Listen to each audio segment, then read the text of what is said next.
Bismillahirrahmanirrahim. Hari ini kita akan belajar tentang bahagi perpuluhan. Ini adalah muka surat 92.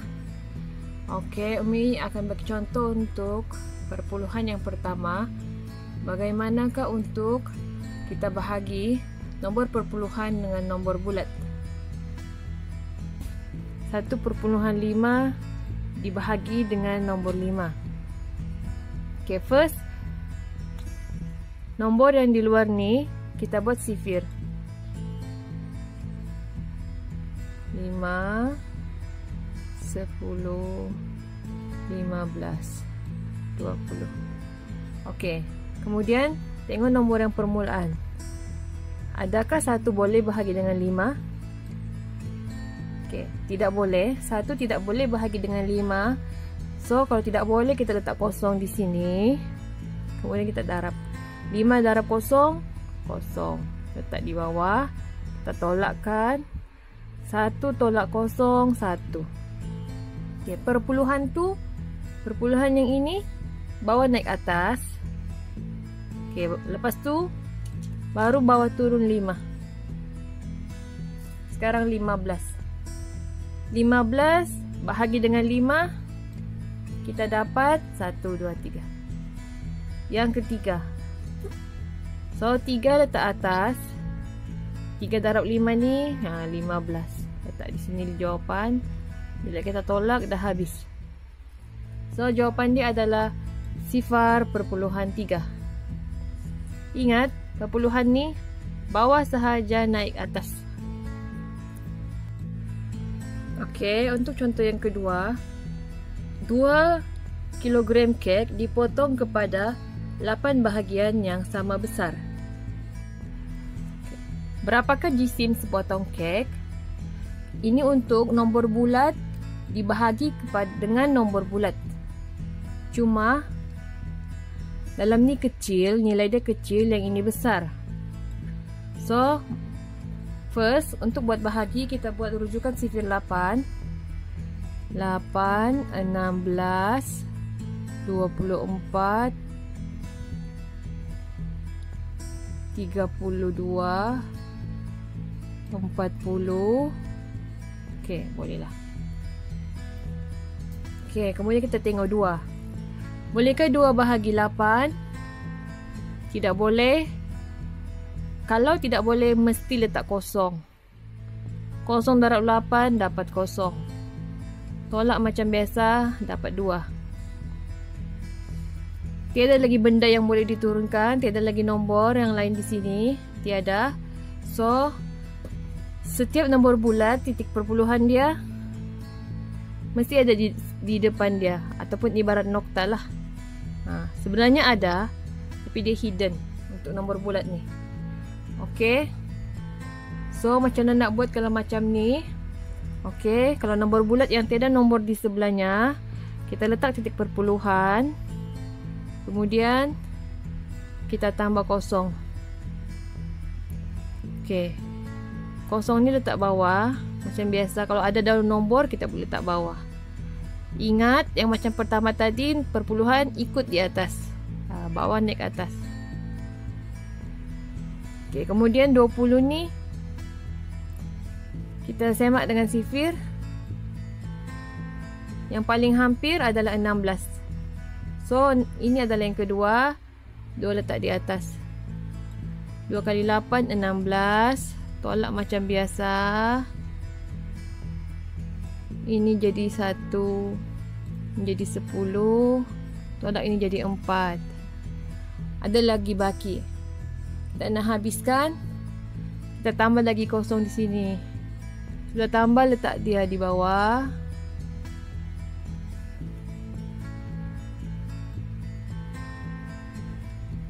Kemudian 40 bahagi 8. Kita dapat 1, 2, 3, 4, 5. Yang kelima. Letak 5 ni di sini. Okey. Kemudian di bawah ni saya tolak macam biasa. Nampak. Okay. Habis. Dah tak ada baki. Okay, tengok jawapan. So, jawapan ni adalah 0.25. Untuk nombor bulat, yang perlu diingatkan, yang perlu anak-anak murid Umi faham, kalau ada baki mesti letak titik perpuluhan, kemudian baru letak sifar. Lepas letak sifar, turun bawah, bahagi lagi, tolak lagi. Ada baki, letak lagi sifar, sampailah dia tiada baki. Okey, kemudian seperti biasa, kalau bahagi kita tengok nombor yang pertama, 6.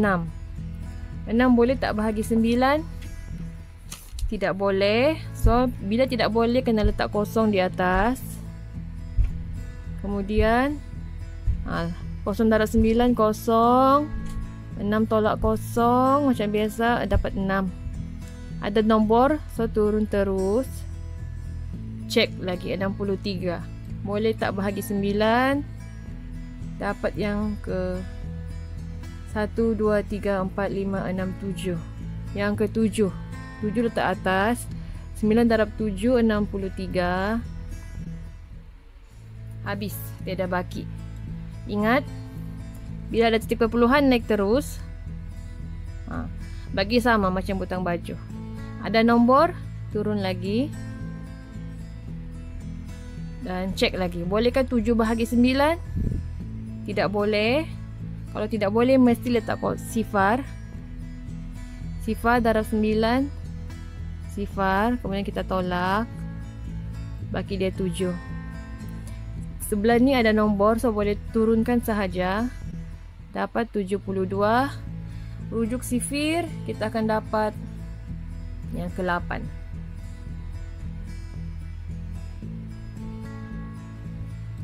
So, sini 8. Okey, jawapan dia sifar 7,08.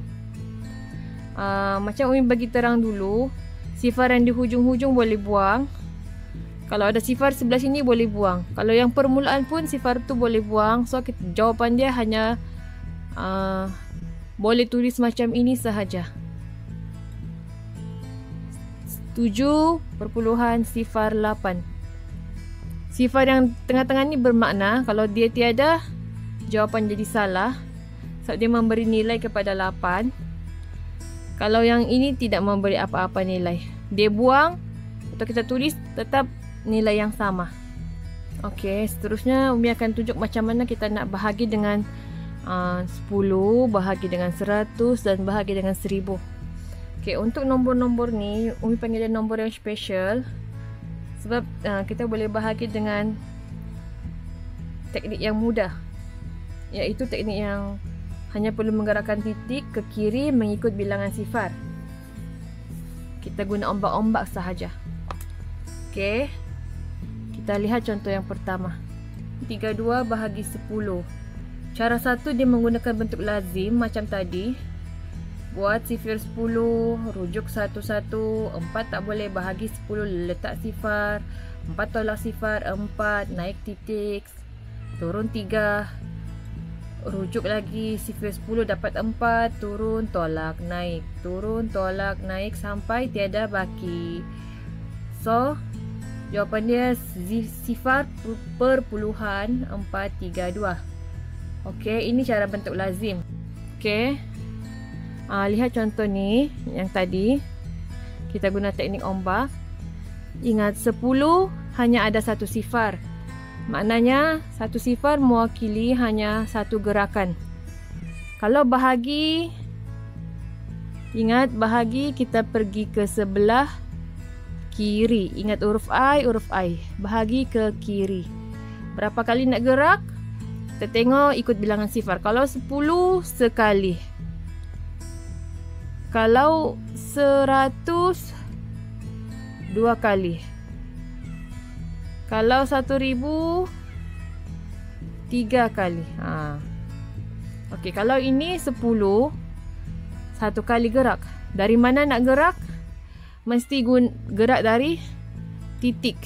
Ni titik perpuluhan, gerak ke kiri sebelah kali. So titik dia berpindah dah. So dia jadi sifar perpuluhan 432. 3, 2. Jawapan dia sama juga dengan bentuk lazim. Tapi lebih mudah lah kalau guna nombor-nombor ni, kita guna teknik gerak sahaja. Okey, baik, kita lihat contoh kedua pula. Kita bahagi dengan 100. Kita guna teknik gerakan titik. 100 ada 2 kali gerak. Gerak bermula dari titik. So dari titik kita gerak 1, 2. Satu gerakan ni ada satu nombor. Titik berpindah. Jangan buat jawapan macam ni. Tak boleh 2 titik perpuluhan. Titik ni sebenarnya dia dah hilang, dia dah pindah. Dia berpindah. So ini sebenarnya tiada. Dia berpindah. So inilah jawapan dia. 6,578. Okey. Untuk contoh yang ketiga, bahagi 1000. Di mana nombor bulat bahagi dengan 1000. Dan 1000 ni mempunyai 3 sifar, so ada 3 kali gerakan. Dan gerakan mestilah bermula daripada titik. Oleh kerana ini nombor bulat, di mana titik nombor bulat? Ingat ya, setiap titik nombor bulat berada di hujung sekali. Ibarat kita buat nokta. 2749. Okay, nokta. Itu titik dia, dia hidden. Hidden titik perpuluhan untuk nombor bulat. Kita boleh ibarat sebagai nokta lah. Kemudian dari titik tu, seperti biasa, kita gerak 3 kali ke kiri. 1, 2, 3. Okay, jangan letak 2. Letak 1 je perpuluhan. 2 perpuluhan 749. So inilah jawapan dia. Okey, Umi harap anak-anak Umi boleh faham. Lepas ni Umi akan bagi latihan. Okey, latihan dia muka surat 93, bahagi uji diri. Okey, boleh buat dalam buku latihan masing-masing lah. Atas tu bahagi dengan nombor bulat, dengan nombor perpuluhan, nombor bulat bahagi nombor bulat. Di bawah tu bahagi cepat. Okey, sekian untuk pada minggu ini. Semoga berjaya untuk bahagi perpuluhan. Assalamualaikum.